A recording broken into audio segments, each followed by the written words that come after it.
Hello everyone. सो हम अभी कर रहे हैं क्लास 10th की साइंस और उसमें हम कवर कर रहे हैं हमारी केमिस्ट्री और केमिस्ट्री का जो अभी चैप्टर चल रहा है that is carbon and its compounds. और ये है उस चैप्टर की second video. And before starting I would like to request you all to please do like share subscribe the channel so that we can get motivated for more and more content. And so let's move on to the content. So it's carbon and its compounds part 2। इसमें हम सबसे पहले करेंगे homologous series. Homologous series क्या होता है? Just as all the elements having similar electron structures show similar chemical properties and are placed in the same group of the periodic table। जैसे हमारे पीरियोडिक टेबल में हम कुछ एलिमेंट्स को place करते हैं, किस बेसिस पे करते हैं कि वो केमिकल प्रॉपर्टीज कैसी शो कर रहे हैं, ठीक है, और उनका जो इलेक्ट्रॉनिक स्ट्रक्चर कैसा है, उसके बेसिस पे ही हम पीरियोडिक टेबल बनाते हैं। इन द सेम वे जो हमारे ऑर्गेनिक कंपाउंड्स होते हैं वो भी कुछ ना कुछ सिमिलर स्ट्रक्चर शो करते हैं, इसीलिए हम उनको एक ग्रुप में या एक सीरीज में रखते हैं और उस सीरीज को ग्रुप को हम क्या बोलते हैं? Homologous series. अब ये ऑर्गेनिक कंपाउंड्स कौन से होते हैं? ऑर्गेनिक कंपाउंड्स वो होते हैं जिनमें क्या हो, हमारा H और O, ऑक्सीजन और हाइड्रोजन, कार्बन जिसमें प्रेजेंट होते हैं उनको हम क्या बोलते हैं? Organic compounds. ऑर्गेनिक कंपाउंड्स को हम होमोलोगस सीरीज में कैसे अरेंज करते हैं? इनको हम अरेंज करते हैं in the increasing order of molecular masses. Molecular mass के इंक्रीजिंग ऑर्डर में हम अरेंज करते हैं, होमोलोगस सीरीज को बनाते हैं। A homologous series is a group of organic compounds having similar structures and similar properties in which successive compound differ by CH2 group। ठीक है जी। अगर हम देखें homologous series of alkenes, alkenes कौन से होते हैं? जिनमें कार्बन कार्बन कौन सा बॉन्ड होता है? सिर्फ सिंगल बॉन्ड, ठीक है, C2C बॉन्ड। और हम देखें सबसे पहले methane CH4, ethane C2H5, propane C3H8, butane C4H10, pentane C5H12। अगर आप इस पूरी सीरीज को देखो, इसमें जो मॉलिक्यूलर मास है वो बढ़ रहा है। सबसे पहले कार्बन का 1 एटम था, फिर 2, 3, 4, 5, ऐसे ही जो हाइड्रोजन के हैं वो भी इंक्रीज हो रहे हैं। Next is homologous series of alkenes. Alkenes जो हैं उनकी होमोलोगस सीरीज कैसे बनती है? फॉर्मूला वी नो CnH2n, इसके अकॉर्डिंग एल्कीन्स की होमोलोगस सीरीज बनती है। और एल्कीन्स कौन से होते हैं? एल्कीन्स हमारे वो कंपाउंड्स होते हैं जिनमें कार्बन टू कार्बन कौन सा बॉन्ड होता है? हमारा डबल बॉन्ड। ओके, अब अल्कीन में सबसे पहले है वी हैव इथीन, ठीक है। मीथेन, मीथीन नाम का कोई हमारा केमिकल कंपाउंड नहीं होता है, बिकॉज डबल बॉन्ड चाहिए हमें कार्बन और कार्बन के बीच में, उसके लिए हमें कार्बन के 2 एटम्स चाहिए मिनिमम। तो एल्कीन्स कहाँ से स्टार्ट होते हैं? इथीन से। Now this is ethene, propene, butene, pentene and hexane. Next is alkynes. Alkynes का फॉर्मूला होता है CnH2n-2, ठीक है। और इसमें भी हमारा जो हमें minimum number of carbon atoms चाहिए वो 2 चाहिए, ताकि कौन सा बॉन्ड बन सके? Triple bond. C और C के बीच में हमें कौन सा बॉन्ड चाहिए? Triple bond. ओके जी। और अब हम देखते हैं इसकी chemical series. Ethyne, propyne with 3 carbon atoms, butyne 4, pentyne 5 and hexyne 6। Next है फंक्शनल ग्रुप्स। फंक्शनल ग्रुप्स क्या होते हैं? अब हमारा जो सैचुरेटेड हाइड्रोकार्बन होगा, मान लो हमारे पास इथेन है, यूजुअली ना वो अनरिएक्टिव होगा, बट अगर हम उसके साथ कोई ना कोई group of atom add on कर दें तो जो रिजल्टिंग कंपाउंड होगा वो बहुत ज़्यादा रिएक्टिव हो जाएगा। तो इस ग्रुप ऑफ एटम को जो हम कार्बन कंपाउंड के साथ ऐड करते हैं इसको बोलते हैं functional group. So a saturated hydrocarbon is unreactive if we add some other atom or group of atoms into it, the resulting compound becomes very reactive. This other atom or group of atoms present in a carbon compound is known as functional group. Thus, an atom or group of atoms which makes a carbon compound reactive and decide its properties is called functional group. और ऐसे group को हम क्या बोलते हैं? Functional group. सो हमारा जो first functional group है वो है hello group. Hello group means के इसमें हमारे पास 3 एलिमेंट्स प्रेजेंट होते हैं, chlorine for Cl, bromine for Br and iodine for I। अगर ये इन तीनों को हम बोलते हैं हेलोजेंस। और ये कौन सा ग्रुप बनाते हैं? Halo group. ठीक है, the halo group can be chloro, bromo और iodo depending on whether chlorine, bromine और iodine is link to the carbon atom of the organic compound. अब होता क्या है, जब भी हम हैलोजन लगा के एल्केन के साथ हैलोजन लगाते हैं तो जो हमारा कंपाउंड बनता है उसको हम बोलते हैं हेलो एल्केन। अब बनता कैसे है? से वी हैव मीथेन। मीथेन के कितने हाइड्रोजन होंगे हमारे पास? 1 2 3 एंड 4। अगर हम एक हाइड्रोजन की जगह यहाँ पे मान लो Cl लगा लें, क्लोरो लगा दें, तो ये क्लोरो क्या लगा है? एक फंक्शनल ग्रुप लगा है, तो हमारा जो न्यू कंपाउंड बनेगा वो क्या बनेगा? वो बनेगा ऐसे। अब C के साथ कितने हाइड्रोजन है? 3, सो इट इज CH3। साथ में क्या लगा? Cl, तो ये हो गया Cl। अब इसको हम क्या बोलेंगे? इसको बोलेंगे जो आपका ये पीछे हैलोजन लगा है इसको आप पहले लिखोगे as prefix, that is chloro. Chlorine है तो क्लोरो, ब्रोमीन है तो ब्रोमो, आयोडीन है तो आइडो। अब आपका पीछे क्या? यहाँ पे आपका मीथेन था ना, तो आप मीथेन ही लिखोगे, इसको मिथाइल नहीं लिखोगे। ठीक है, ये हो गया क्लोरो मीथेन। ऐसे ही ये हो गया हमारा chloromethane, chloroethane, chloropropane and chloro butane. Okay, naming हमने अभी देख ली है। नेमिंग में हम क्या ऐड करते हैं? जो पेरेंट एल्काइन है उसके साथ हम प्रीफिक्स लगा देते हैं जो भी हमारा हेलो ग्रुप प्रेजेंट हो, चाहे वो क्लोरो, ब्रोमो या आइडो हो।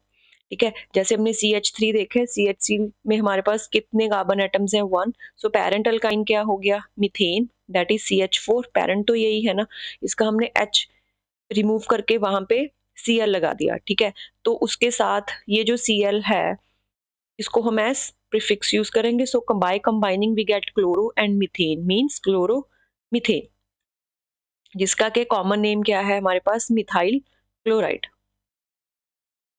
नेक्स्ट अगर एग्जाम्पल देखें, हमारे पास ये कोई स्ट्रक्चर है, इसकी हमें नेमिंग करनी है, तो अगर हम इसमें देखें number of carbon that is 3 and single bond है, तो मींस पेरेंट हमारा एल्केन क्या हो जाएगा? It will be propane. अब हम फंक्शनल ग्रुप देखते हैं, एक H को रिप्लेस करके हमारे पास क्लोरीन है। क्लोरीन है तो मींस ये एज प्रीफिक्स आ जाएगा और आगे आ जाएगा, that will be chloro propane. अगर ब्रोमीन होता तो ये हो जाता ब्रोमो प्रोपेन। नेक्स्ट हमारे पास फंक्शनल ग्रुप है अल्कोहल्स। नंबर 2 इज अल्कोहल्स, और अल्कोहल्स को कैसे रिप्रेजेंट करते हैं? OH, मींस ऑक्सीजन और हाइड्रोजन का एक bond. The alcohol group is made up of 1 oxygen atom and 1 hydrogen atom joined together.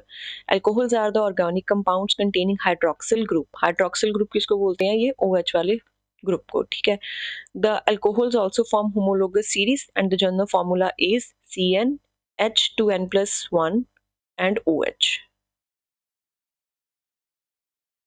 अब होता कैसे है? इसमें IUPAC नेमिंग हमें करनी है, तो कैसे करेंगे? इसमें पहले हम प्रीफिक्स लगाते हैं, जो हमने हैलोजेंस किया उनमें हम प्रीफिक्स लगाते हैं, बाकी के जितने भी हमारे पास फंक्शनल ग्रुप्स आएंगे उनमें हम लगाएंगे सफिक्स। अब सफिक्स क्या लगाना है? सफिक्स आपके पास अल्कोहल है तो इसका सफिक्स हो जाएगा OL। ओके, जैसे हमारे पास है ये CH3OH, आपके पास ये मीथेन था, उसका एक H रिप्लेस करके वहां पे OH लगा है। OH मींस क्या लगा है? अल्कोहल लगा है। तो इसका जो parent number of carbon atom is 1, so parent alkane is methane. Okay, लेकिन साथ में फंक्शनल ग्रुप OH लगा है। अब OH मींस अल्कोहल, और अल्कोहल में हम सफिक्स कौन सा यूज करते हैं? OL। तो जो मीथेन में पीछे वाला ई होता है उसको हटा के हम लगा देंगे ओल, और जो हमारा IUPAC नेम हो जाएगा वो हो जाएगा मीथेन ओल। ओके, इसीलिए जो ये हमारी होमोलोगस सीरीज है इसमें है CH3 methanol, carbon number of carbon atoms 2 तो ethanol, number of carbon atoms 3 तो ये हो गया propanol, number of carbon atoms is 4 तो ये हो गया ब्यूटेनोल। ओके,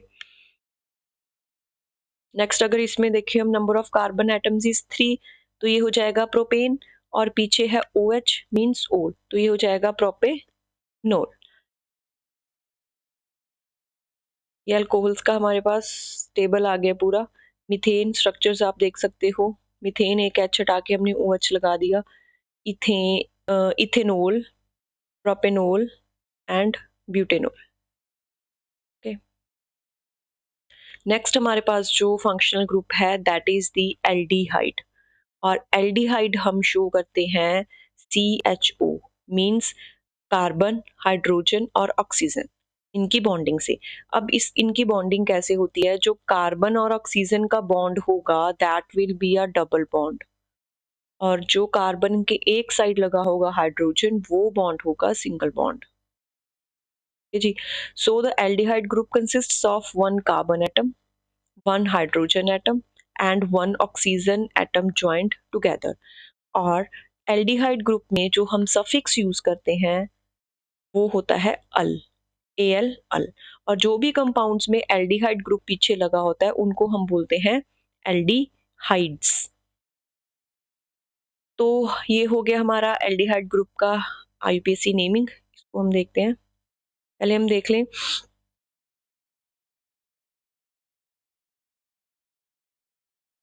या फॉर एग्जाम्पल हमारे मिथेनल का अगर हम देखें, इसके लिए मिथेन के लिए हमें कितने कार्बन चाहिए, 1, सो दिस इज 1, और जो वो वाला 1 हमारे पास कार्बन एटम है वो हमें एल्डिहाइड से ही मिल रहा है।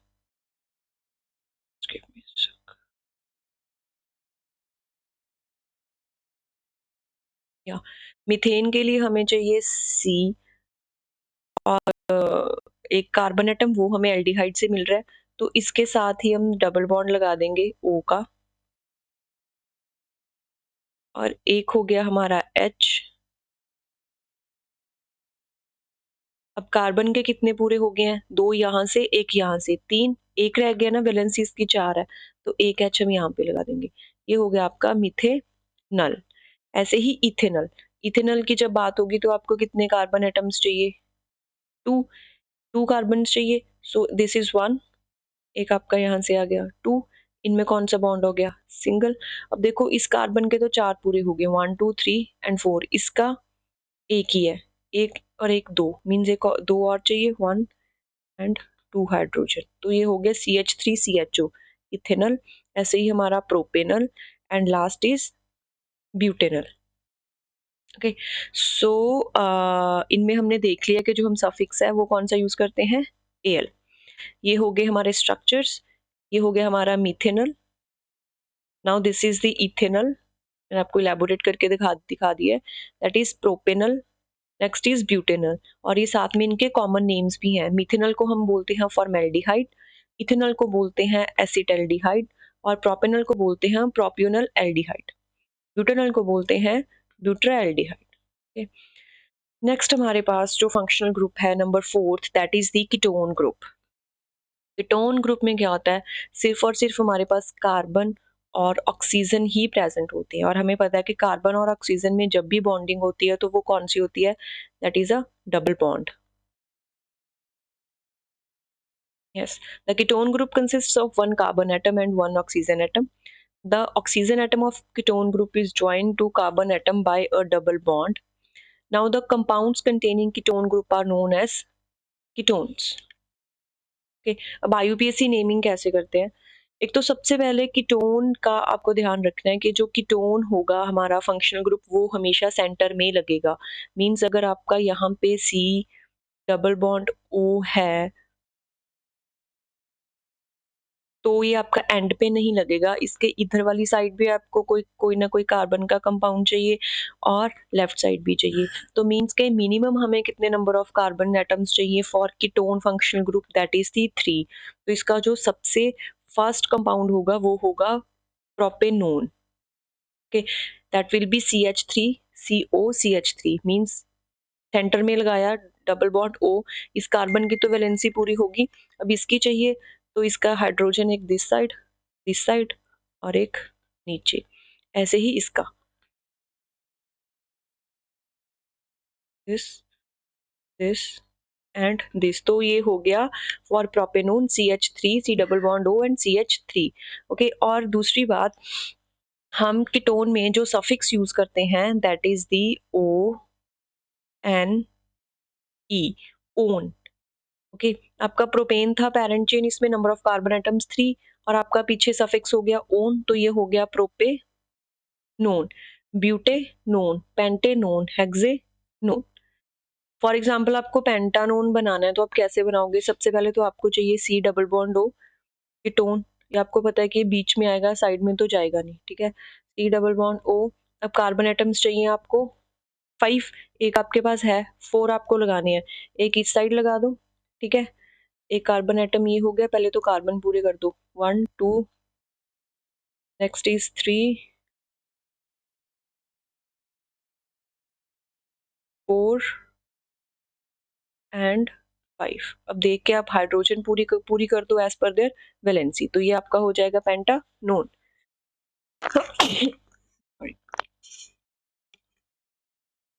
ओके, ये हमने नेमिंग देख ली है। नेमिंग में क्या होगा हमारा, अगर हम इसकी बात करें, पेरेंट एल्केन है C3, 3 हमारे पास कार्बन एटम्स हैं, दैट इज प्रोपेन हो गया। और आप एक फंक्शनल ग्रुप देख रहे हो जो सेंटर में लगा हुआ है, तो मींस वो जिसके साथ H कोई नहीं लगा हुआ जिस कार्बन के साथ, तो मींस ये कौन सा फंक्शनल ग्रुप हो गया? कीटोन। तो ये आपका हो जाएगा प्रोपेनोन। अगर इसमें देखें, इसमें नंबर ऑफ कार्बन एटम्स कितने हैं? 4, मींस के आपके पास क्या आ गया? ब्यूटेन। फंक्शनल ग्रुप देखोगे तो फंक्शनल ग्रुप आपको सी डबल बॉन्ड ओ दिख रहा है, लेकिन साथ में कार्बन के साथ कोई एच है नहीं है, तो मीन्स ये कीटोन ही है। तो आपका सफिक्स आ जाएगा ओन, और ये हो जाएगा आपका butanone. And the common name for butanone is ethyl methyl ketone. अब इथाइल मिथाइल कीटोन कैसे हो गया? इथाइल हो गया आपका ये C2H5, मिथाइल हो गया पीछे बड़ा CH3, यहाँ पे क्या और आएगा, ओके। और ये आपका आ गया कीटोन, फंक्शनल ग्रुप सबसे पीछे लगता है। यहाँ आगे हमारे structural formulas. Number 1 is acetone, आपका प्रोपेनोन, जिसको कॉमन नेम हमारा एसीटोन है। Next is butanone, number of carbon atom is 4 है, इसको कॉमन नेम हमारा क्या है? Ethyl methyl ketone. Next is pentanone, number of carbon atom is 5 and it will be, ये देखो मिथाइल, पहले मिथाइल लगा है, methyl and propyl, methyl propyl ketone. Next is hexane, number of carbon atoms is 6 and it will be butyl methyl ketone. Next हमारा जो functional group है number 5, वो है carboxylic acid group. Carboxylic acid में हमारे पास क्या प्रेजेंट होता है? I'm sorry for the pause. So now let's start again with the carboxylic acid. So ये है हमारा 5th फंक्शनल ग्रुप, जिसमें कौन कौन से एलिमेंट्स प्रेजेंट होते हैं? Carbon, oxygen and hydrogen. अब ये प्रेजेंट कैसे होते हैं? ये प्रेजेंट होते हैं कार्बन का और ऑक्सीजन का, वी नो हमेशा कौन सा बॉन्ड बनता है? That is the double bond. Writing, तो इनमें होता है double bond, that is carbon और ऑक्सीजन का हो जाता है हमारा डबल बॉन्ड लाइक दिस, और साथ में कार्बन का OH, O एंड H, ऐसे होता है हमारा carboxylic group. I am sorry for the hand writing.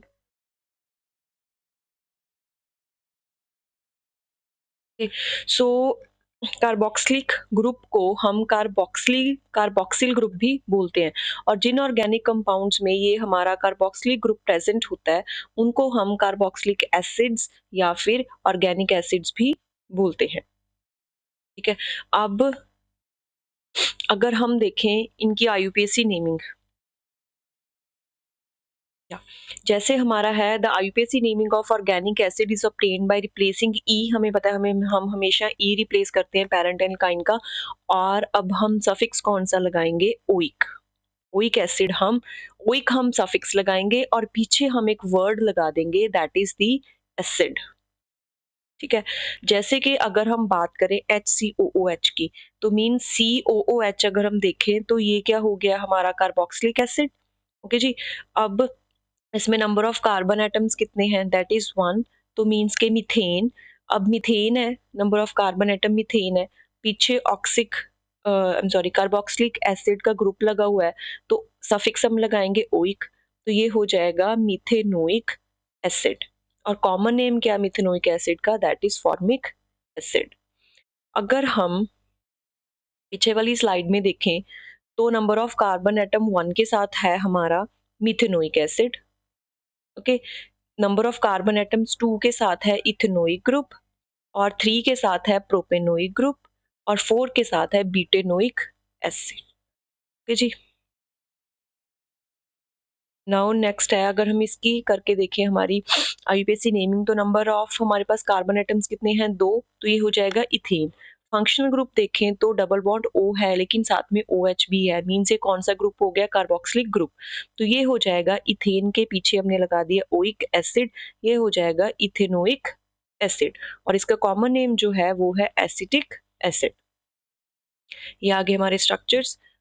Number 1 is methanoic acid, जिसको हम बोलते हैं formic acid. Number 2 is carbon atoms 2 means ethanoic acid, that is acetic acid. And number 3 is number of carbon atom is 4, means ये हो जाएगा हमारा butanoic acid, जिसका हमारा कॉमन नेम है ब्यूट्रिक एसिड। उसके बाद ये हमारे फंक्शनल ग्रुप्स जितने भी हमने पढ़े हैं, ये है उनकी एक छोटी सी summary. That is number 1 is alcohol. Alcohol का हमारा सिंबल होता है OH, सफिक्स हम लगाते हैं ओल। और एग्जाम्पल के लिए हम कार्बन 2 ले रहे हैं सारे एग्जाम्पल्स में हमारा, यहाँ पे है C2 मीन्स इथेन, पीछे ग्रुप है हमारा OH, तो ये हो जाएगा इथेनॉल। नेक्स्ट हमारा है कार्बोक्सिलिक एसिड। कार्बोक्सिलिक एसिड होता है C double bond O and H, और सफिक्स हम यूज करते हैं ओइक एसिड, मींस ये क्या हो जाएगा, ethanoic acid.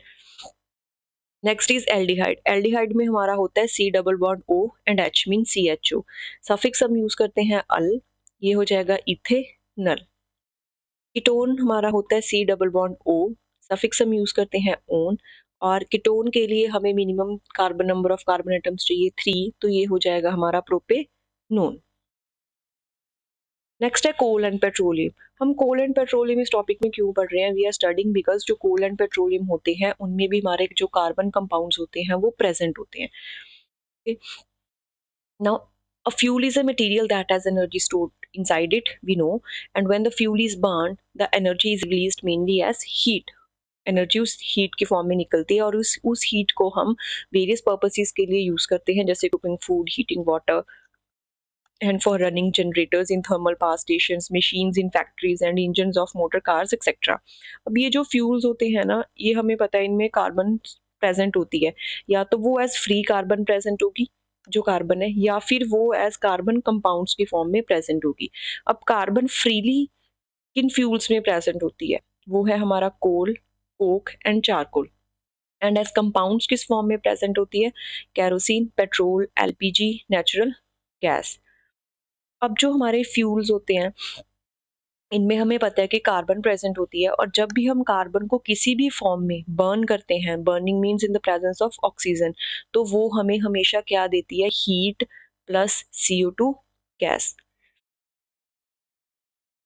Though diamond and graphite are also free carbon, they are not burned as fuels. Most of the fuels which we use today are obtained from coal, petroleum and natural gas. और इस coal, petroleum, natural gas को इनको हम fossil fuels भी बोलते हैं। Now why they are called fossil fuels? वो इस वजह से, अगर हम कोल को देखें तो कोल किन चीज़ों का मिक्सचर है, it is mixture of carbon, hydrogen and oxygen. ठीक है। Now some amount of nitrogen and sulphur is also present in coal, that's why जो हमारे मेजर पॉल्यूटेंट्स हैं उनमें हमारे सल्फर और नाइट्रोजन ऑक्साइड्स जो हैं वो प्रेजेंट होती हैं। It is found deep mines under the surface of earth. अब जो कोल है वो इतना deep under the surface of earth हमें क्यों मिलता है, वो इसीलिए मिलता है बिकॉज उसका बनने का तरीका ही कुछ ऐसा है। अब now the coal was formed by decomposition of large land plants and trees buried under the earth millions of years ago. Millions of years ago जो हमारे लैंड के प्लांट्स और ट्रीज हैं वो अर्थ के अंदर दब गए थे, उनकी डिकम्पोजिशन से कोल बनता है। अब वो दब कैसे गए थे, they got buried due to earthquakes and volcanoes, और उनके ऊपर जो लेयर्स हैं वो किनकी बन गई, सैंड, क्ले एंड वाटर की। अब अर्थ के अंदर एयर तो प्रेजेंट है नहीं, लेकिन tremendous amount of temperature and pressure है, तो due to this high temperature and pressure inside the earth and in absence of air, this would got converted into coal. ऐसे ही है, नेक्स्ट है हमारा पेट्रोलियम।